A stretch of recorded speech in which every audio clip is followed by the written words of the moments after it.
దేవునికి స్తోత్రములు. మీ అందరికీ నా వందనములు. ఈరోజు దేవుని వాగ్దానము. మేలుతో నీ హృదయంను తృప్తిపరచుచున్నాను. కీర్తనల గ్రంథం 103 అధ్యాయం 5వ వచనం.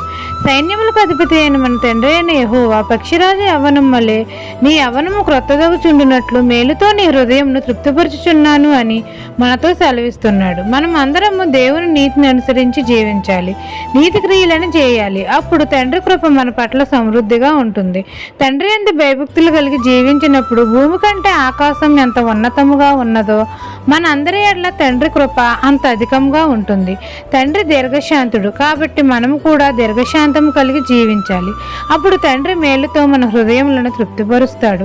అనేకమైన మేలులు మన జీవితంలో చేస్తాడు. మన ఆలోచనలు సఫలపరుస్తాడు. నిత్య సంతోషము మన తలల మీద ఉంచుతాడు. తండ్రి చేసే మేలును బట్టి మనం అందరము సంతోషించాలి, ఆనందించాలి. తండ్రి మన హృదయ వాంఛలను తీరుస్తాడు. ఇదేన వాగ్దానం మీ నా జీవితంలో నెరవేరాలని కోరుకుంటూ దేవుని సువార్త పరిచర్యలో మీ సహోదరి. ఆమెన్.